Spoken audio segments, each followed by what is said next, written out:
Hey coin collectors, in this video I wanted to talk through what my stacking and buying strategy is when it comes to silver.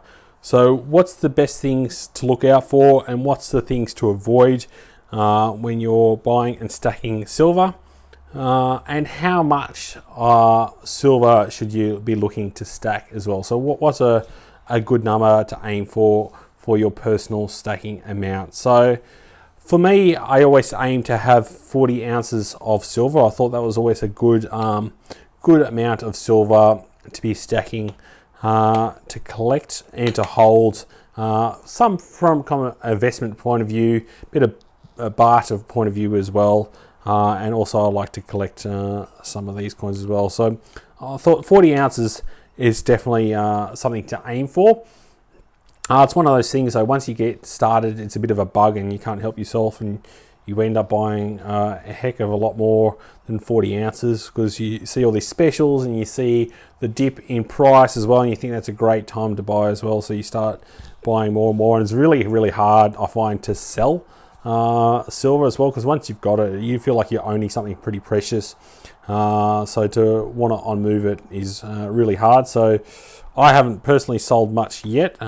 Still building my stacking collection, and I can't see in the foreseeable future any time or point that I would need to sell it, unless something really drastic happens with the dollar or something like that in Australia, which is less likely compared to some other countries out there as well.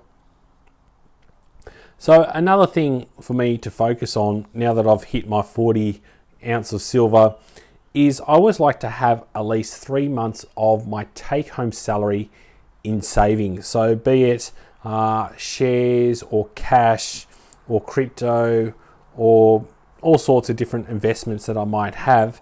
I always find having 3 months of take-home salary as a nest egg, as a savings that I can call upon when something happens is definitely something desirable. So right now, with the dollar looking so weak and the potential for the dollar to not improve over the next coming years, I think silver and gold is a really, really good time to invest. I think it's a more safer option to put your investment in as well, and especially if the dollar does end up collapsing as well.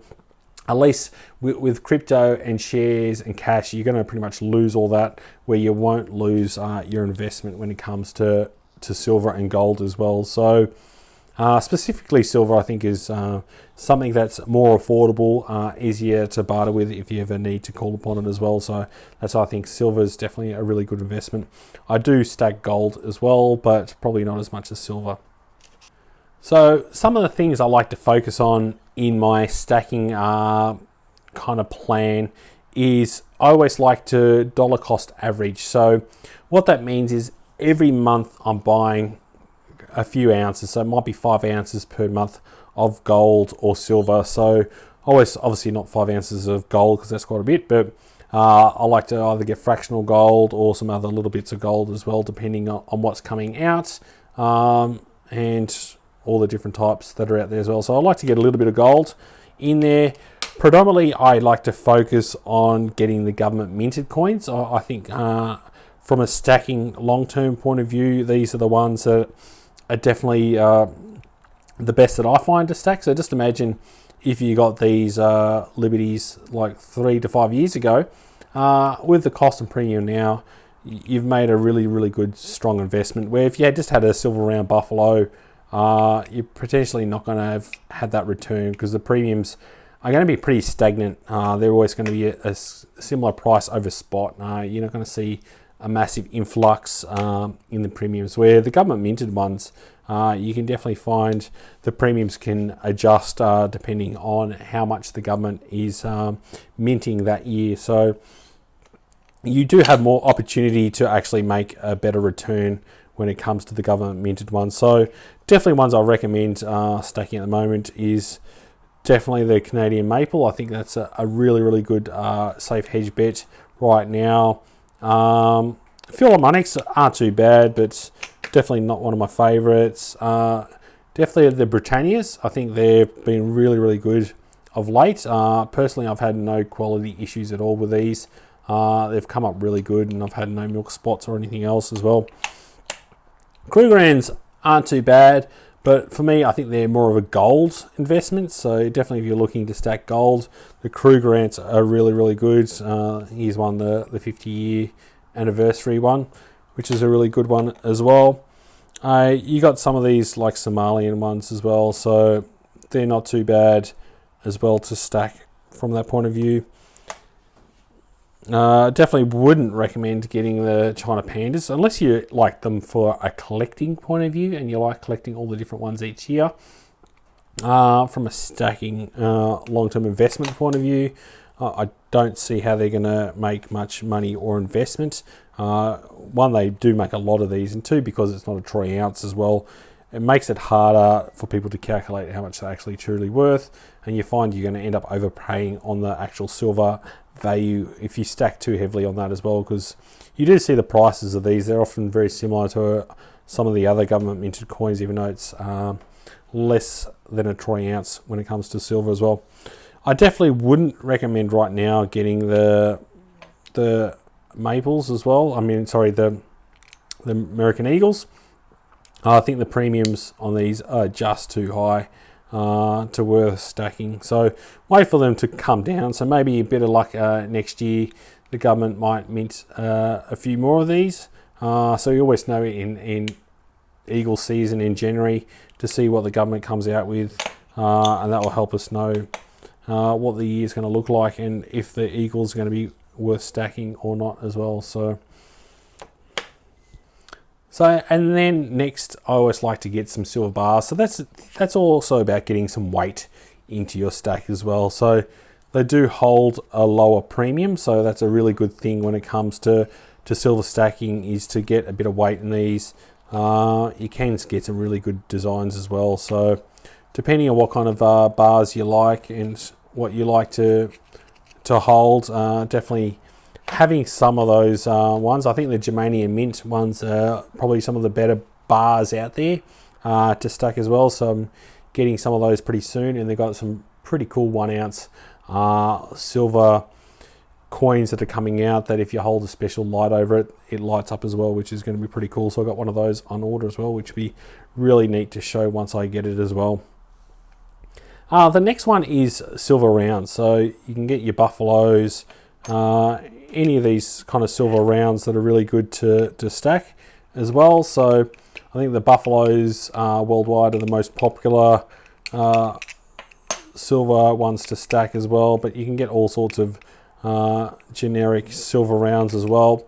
So as long as it's got a 1 troy ounce 3.9 fine silver, they're the kind of things you're looking for. So you can see here it's got 1 troy ounce 3.9 pure AG, which is an abbreviation for silver. That's what you're looking for on these coins as well. So you can see it on here as well. This one's got fine silver on there.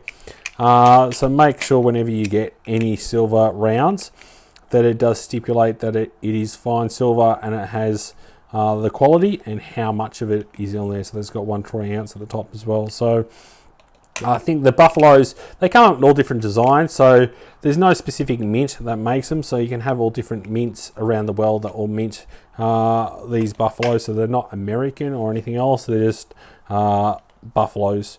So probably the most safest ones to stack from that point of view, but it is good to have a bit of a mix if you like the different looks of these as well. So I always like to add a bit of junk silver in my stack as well. So I don't stack too much of the junk silver. So for me, in Australia, it's not as much as a thing to worry about bartering with or anything else. So we do have some junk silver, but you find it's a lot harder to find in Australia. So it's more collectors having it. So it does have a slightly higher premium than you look at the Americans. With some of their junk silver, it's definitely a lot better as well. You see some of these other ones as well, so they almost become more of a collecting coin than a junk silver, even though they've got some 80% plus silver in it as well. So definitely in Australia, it's not as much of a thing to collect junk silver. Like I said, it's good to have some, but I don't think when it comes to the time of the barter, you're going to find not as many people have silver stacked around like they do in America to be able to barter with. So you'll find it more difficult to be able to barter with from that point of view. Next, you might want to add some premium coins to your collection as well. So for me, I like to have some premium coins as well. I find they're really good to hold as well. So here you got some of these ones from the coronation as well. So they're really good ones to stack as well. So definitely don't mind having some of these government minted ones, these special proof ones. So you can also get like the Lunar series out of the Perth Mint. I think they're an absolute fantastic series. This one's not from the Perth Mint, but you can get the koalas and kookaburras. They're definitely ones to really collect as well. So these designs change every year, so you can get some really good unique series as well. So definitely collecting coins, just be cautious. I always try and get the first one in a series when a new series is coming out as well. So you can definitely see like this one here. This is the coat of arms series that started a few years ago in Australia. This is the first one, which is the Australian coat of arms, and then they've gone state by state. So having the first one in this series is normally collectible. You often see that with the Queen's Beast as well. So you often find that the Queen's Beast series out of England as well. Unfortunately, I didn't get the first one. They do hold a lot higher premium now because it is the first in the series, and people are excited about the series now, want to get into it, but they don't have the first one, so they're paying a lot higher premium to try and buy that first one off someone else as well. So, but you can also lose a lot of money with premium coins as well, so be extra careful. This is probably one of my best investments I ever made. So this was $80 raw, and obviously spent $40 to get it graded. It's now worth around $1,500, and this is only fractional silver at best as well. So you can get some good collections, but it is harder when it comes to silver.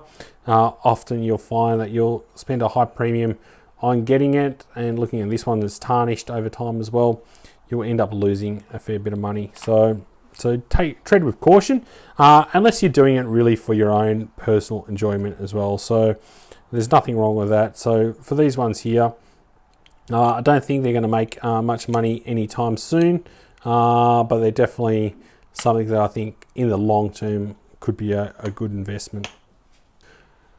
So this is my strategy overall. I like to have a really good mix of silver, a bit of gold as well. So I do try and stack a bit of golds as much as I can as well. But definitely heavily focused on the government minted. Silver is probably my favorite, my go-to. I find that's the most liquid coin. And it's like with American Eagles, you can get jumps in premium as well, so that you can get a bit more better return as well. But it is good for me from a fun point of view to collect all the different styles. It just makes it a bit more enjoyable for me. But definitely from a weight point of view as well, it's nice to get a bit of a variety in there as well. So let me know what you think is the best strategy when it comes to stacking silver.